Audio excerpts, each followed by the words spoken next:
Dans le village caché entre les collines verdoyantes, la famille Madrigal vivait dans une maison magique, appelée Casita. Chaque membre de cette famille exceptionnelle recevait un don magique à un jeune âge, un don qui définissait leur rôle unique au sein de la communauté. Pourtant, parmi eux, il y avait Mirabelle, la seule qui n'avait pas reçu de don. Malgré cela, Mirabelle essayait toujours de rester positive et de contribuer à sa manière. Abuela Alma, la matriarche de la famille, dirigeait avec fierté et tradition. Elle veillait à ce que chaque don soit mis à profit pour le bien de la communauté. Mais, ces derniers temps, même la Casita semblait montrer des signes de faiblesse. Mirabelle, avec sa curiosité naturelle, était la première à remarquer des fissures dans les murs. Elle s'inquiétait pour le bien-être de sa famille et de leur maison étrange et merveilleuse. Décidée à ne pas laisser les choses s'aggraver, elle prenait sur elle de découvrir ce qui menaçait leur magie. Cependant, son manque de dons signifiait que personne ne la croyait. Cela ne faisait qu'enflammer davantage sa détermination. Pleine de courage, Mirabelle se tourna vers ses sœurs, Luisa, dotée d'une force surhumaine, et Isabella, capable de faire fleurir les plantes d'un simple geste. Grâce à leur confidence, elle découvrit que même ceux qui possédaient des dons ressentaient une immense pression. Au fil de son enquête, Mirabelle apprit que Bruno, l'oncle mystérieux disparu depuis longtemps, pourrait avoir des réponses. Elle découvrit sa pièce secrète dans la maison, une cachette remplie de visions de l'avenir.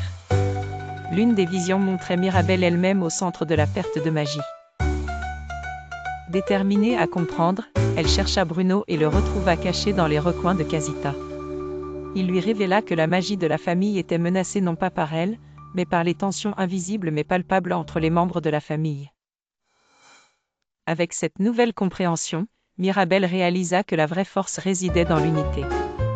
Elle affronta Abuela Alma concernant ses attentes rigides et leur impact sur chacun.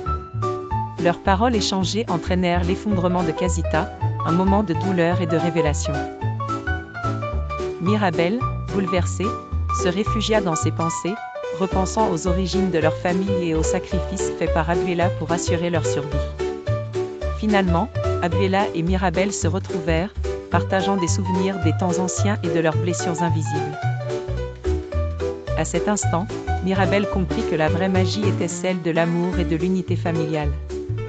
Ensemble, la famille Madrigal décida de reconstruire la villa, brique par brique, cette fois sans dépendre de la magie. Les villageois, témoins de leur dilemme, vinrent aider, prouvant leur affection sincère pour la famille. Lorsque la dernière brique fut posée par Mirabelle, Casita se réveilla, animée par l'amour collectif.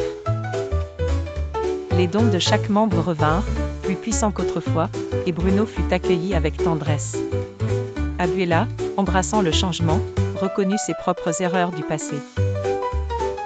Et Mirabelle, au cœur de cette renaissance, réalisa qu'elle détenait un don spécial, le pouvoir de rassembler les cœurs. La famille Madrigal célébra alors leur renouveau avec joie, musique et amour. Ils unirent la communauté dans un merveilleux spectacle d'unité et de bonheur.